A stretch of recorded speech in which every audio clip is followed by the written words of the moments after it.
के फाउंडर सुशील केडिया जुड़ गए हैं। सुशील, गुड मॉर्निंग। और खैर आपसे तो हम अगले मंगलवार भी बात करेंगे, तो आपको तो न्यू ईयर हम तभी विश करेंगे।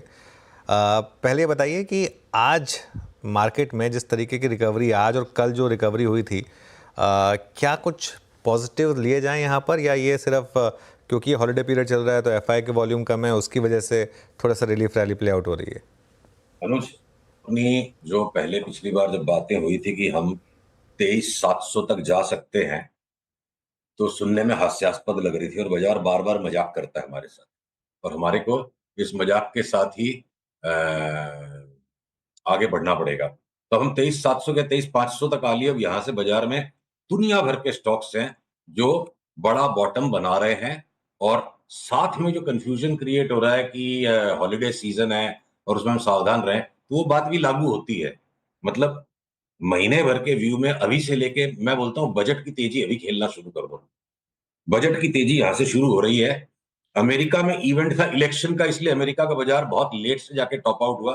हम 2.5 महीने पहले हो गए। अब अमेरिका का इलेक्शन हो लिया, ट्रंप की स्वेरिंग इन आ जाएगी और हमारे मार्केट में सामने आ रहा है बड़ा बड़ा फेस्टिवल आ रहा है। बजट की तेजी हमें अब से लगानी है और दुनिया भर के स्टॉक्स उसके लिए तैयार हो गए। कि mean while Nifty day high पर आया और देखिए अब 24,840 पर, और अब बस वो पहला रेजिस्टेंस जो हम बात कर रहे थे ऑलमोस्ट वहाँ तक आ गए हैं, 200 डे मूविंग एवरेज 23,841 पर, और उसके बाद शायद 23,948 तक, 23,914 ध्यान रखिएगा सीरीज़ का क्लोजिंग पॉइंट था। तो शानदार रिकवरी मार्केट में इस समय प्ले हो रही है। तो सुशील, फिर स्टॉक स्पेसिफिक सबसे ज़्यादा कहाँ पर आपको चार्ट में दमखम दिख रहा है, कहाँ आपको लग रहा है सबसे ज़्यादा लॉन्ग सौदे बनाए जाएं?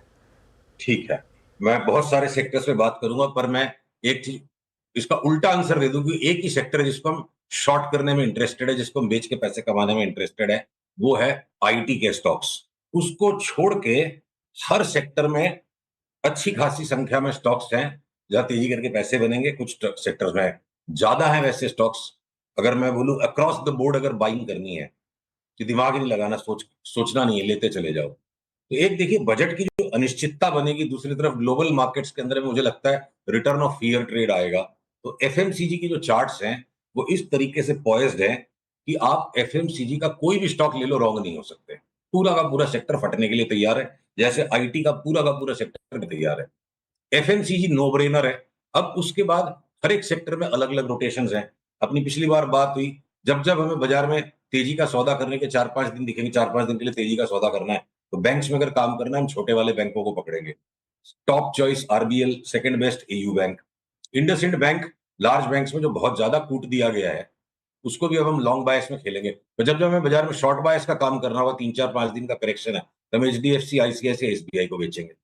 लार्ज बैंक्स को शॉर्ट करके पैसे कमाने हैं, छोटे बैंक्स को लेके पैसे कमाने हैं, और बड़ी तेजी बनेगी उनमें। ठीक है, तो ये हो गया बैंकिंग सेक्टर का।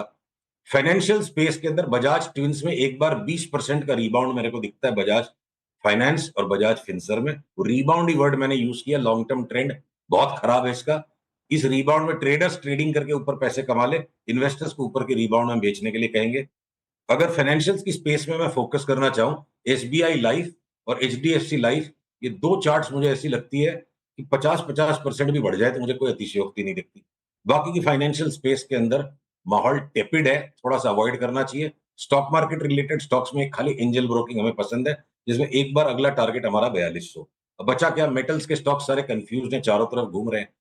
टेलीकॉम के अंदर हम सारे के सारे स्टॉक्स में इंटरेस्टेड है। Vodafone Idea, Bharti, Indus Indus Towers, सबकी चार्ट बढ़िया है। और अगर मैं ऑयल एंड गैस स्पेस में जाऊं, ओएनजीसी और रिलायंस में भी टेलीकॉम है, तो रिलायंस नया हाई, ओएनजीसी नया हाई।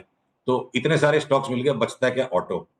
तो बजाज ऑटो टू व्हीलर्स के अंदर एक 20-25% की रीबाउंड दिखती है। लॉन्ग टर्म ट्रेंड बहुत खराब है, तो 20-25% का रीबाउंड निफ्टी की सिंपैथी में आ जाएगा।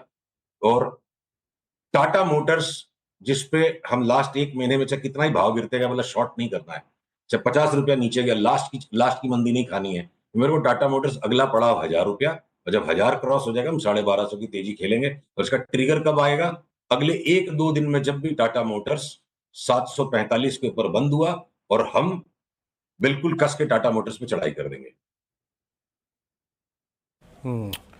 सुशील जी, वीरेंद्र बोल रहा हूँ। अभी जो आपने शुरू में बात कही थी कि बजट के प्रोस्पेक्टिव से बाइंग आप शुरू कर दीजिए, इस कथन के बीच में आप कैपिटल गुड्स को कहाँ रखेंगे, चाहे वो सिमेंस हो, एबीबी, कमिंस, एलएनटी? दम नहीं दिख रहा है। देखिए, बजट का पर्सपेक्टिव है तो कॉमन सेंस नो ब्रेनर है कि वही ले लो। है वो मतलब कॉमन सेंस से भी ज्यादा मैं ये कहूंगा कि वो बिल्कुल ही पब्लिक सेंस है। मतलब कि बिल्कुल मोस्ट पॉपुलर आइडिया ये है कि वो बजट आ रहा है तो कैपिटल गुड्स ले लो। ऑलरेडी उनकी चार्ट सबकी बनी हुई है और मैक्सिमम वो ट्रेडिंग जोन में है, इसलिए एक बार हम उनको वॉच करेंगे।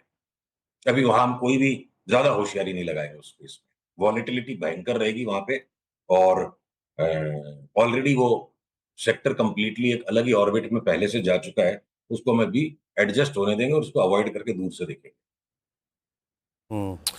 एक स्टॉक लेके जिसको आप और मैं ज़रूर बात करते हैं वो है जुबिलेंट फूड्स। अच्छा चला, आज भी डे हाई पर आके ट्रेड कर रहा है। ये जुबिलेंट फूड्स पे और जोमेटो पे, इन दोनों पे आपका व्यू क्या है इस वक्त? देखिए, जुबिलेंट फूड तो अब अपनी अक्सर ही बार बार बात हो जाती है, तो ये बाकी की एफएमसीजी स्पेस के हिसाब से ना इसने कोई करेक्शन में नीचे पार्टिसिपेशन नहीं किया। अगर पीसीआर चार्ट मेरे स्क्रीन पे दिखा सके तो हम 800 तक, अभी 697 है तो और 100 रुपए की जगह संभवतः इसमें बनती है। बजट तक क्या पता बन जाए। और जोमेटो पे तो खैर पास्ट में मैं खासा रॉन्ग रहा हूं और मैं इसकी चार्ट आपके लिए, आपके प्रश्न पर आपके सामने ही अभी एक बार देख लेता हूं कि जोमेटो में मेरे को लगता है कि यहाँ से थोड़ा करेक्शन देना चाहिए। चूंकि पास्ट में बहुत स्ट्रॉन्ग कॉल लेके उसमें रॉन्ग हो चुका हूँ तो थोड़ा सा रिजर्व रहूंगा। हाँ, जोमेटो का करेक्शन एक बार के लिए हो गया। ट्रेडिंग में अभी ये 270 वाला जोमेटो क्या पता 320 तक दोबारा आए और फिर हम 320 के बाद इसको सोचेंगे शॉर्ट करने के लिए। एक बार के लिए तो करेक्शन हो गया। यहाँ से शॉर्ट टर्म ट्रेडर्स के लिए 275 का जोमेटो 5-7 रुपए के स्टॉप लॉस से लेके 320 में बेचने की कोशिश करनी चाहिए ट्रेडिंग टाइम फ्रेम पे। सुशील, आरबीएल बैंक पर अब क्या व्यू बन रहा है? एक तो ये बार बार बैन में जाता रहता है इस वजह से, लेकिन वो रैली जो है वो टिकती नहीं है यहाँ पर। ऐसा ना अनुज, जब कोई साइक्लिक, देखिए अगर ये चार्ट हम खोल सके कृपया स्क्रीन पे, जब आरबीएल बैंक ने एक सीरियस अंडर परफॉर्मेंस दिया है compare to other private banks for a long period of time. अब ये जो पूरी की पूरी इसकी चाल जो 2022 के अंदर इसने लॉन्ग टर्म बॉटम बनाया अपना, तो 2020 के भी बॉटम से नीचे था, तो फाइनल 2 साल लेट चल रहा है ये। और एक साइकिल इसकी बुल मार्केट की होके इस पूरी साइकिल का करेक्शन हो गया। चार्ट के हिसाब से तो भैया 500-600 भी संभव है, 700 भी संभव है। पर ये सवाल जरूर खड़ा होगा जिसका जवाब आज नहीं अवेलेबल है कि आखिर ऐसी क्या बातें डेवलप हो जाएगी इस बैंक में कि इतनी बड़ी मूवमेंट बन सकती है। उस सवाल का भी जवाब नहीं है। तो ठीक है, कल्पना को खुला रखिए, केंद्रित मत रखिए 600-700 तक। 600-700 की जगह दिमाग में रख के अलाउ करिए मुनाफे को बड़ा बनने के लिए, हड़बड़ाइए मत ट्रेडिंग में। मैं ये कह सकता हूं, अगर वो जस्टिफिकेशन आ गई तो ठीक है। और बार बार जो बैन में जाता है और ये हेजिटेशन आती है, तो एक साइक्लिकल मूव अब जब यहाँ आना है तो उसका पहला चरण जो होगा ना वो संदेहास्पद ही होगा। कन्विक्शन कब आएगा? जब ये वापस इस पुराने स्विंग हाई के ऊपर चला जाएगा। हाई कन्विक्शन के साथ चारों तरफ बिल्कुल पॉपुलर ओपिनियन 300 रुपए के ऊपर जाने के बाद बनेगा। 160 से लेके 300 तक तो डाउटफुल ही रहेगा मामला। तो ठीक है, हम उस डाउट के अंदर काम करेंगे और पैटर्न के साथ काम करेंगे। अच्छा, टाटा मोटर्स पर आपने व्यू दिया था कि 745 कहा था ना आपने, उसके ऊपर बाय करेंगे। टारगेट कहाँ तक के लग रहे हैं यहाँ पर? अगला पड़ाव अनुज 1000 रख के चलेंगे, क्योंकि ये टाटा मोटर्स है, मतलब काफी वॉलेटाइल हो जाता है। और 1000 क्रॉस हो गया तो फिर हम 1250 का टारगेट लेंगे। टाटा ओके, मोटर्स एक ऑटो स्टॉक ऐसा है जिसकी साइकिल बाकी ऑटो स्टॉक से अलग है। देखिए क्या होता है ना, अब ये जस्टिफिकेशन है, मान लीजिए लॉजिक भले ही नहीं हो। हमारा व्यू है ब्रिटिश पाउंड 2025 के फर्स्ट क्वार्टर में बहुत ज्यादा स्ट्रांग हो जाएगा। और लास्ट 10 साल का तो डेटा हमने कंपेयर किया है, हो सकता है 20 साल पे भी लागू होता है ब्रॉडली। जब जब ब्रिटिश पाउंड बहुत स्ट्रांग हो जाता है, टाटा मोटर्स की अदर इनकम एक्सप्लोड कर जाती है। भले अदर इनकम जो आती है रिजल्ट्स में, उसके कारण वैल्यूएशन, रीवैल्यूएशन या स्टॉक का सेंटीमेंट चेंज नहीं होना चाहिए, पर होता है और हर बार होता है। इसकी स्ट्राइक रेट 100 आउट ऑफ 100 है।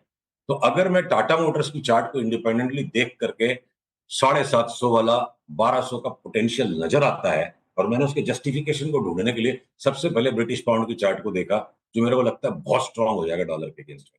तो हो सकता है ये बेट वर्कआउट हो जाए और टाटा मोटर्स की चाल बाकी ऑटो स्टॉक से अलग है और ब्रिटिश पाउंड की मूवमेंट के साथ टाटा मोटर्स में मोटा पैसा बनता है बार बार। तो कम समझदारी की बात सही, पर अगर ट्रेंड हमारे हाथ में आएगा तो हम तो इसको काम करेंगे। सुशील जी बहुत बहुत शुक्रिया आज हमारे साथ जुड़ने के लिए। अगले मंगलवार फिर होगी आपसे बातचीत और फिर कुछ और स्टॉक्स पर करेंगे आपसे बात। चलिए अब बीरू और मैं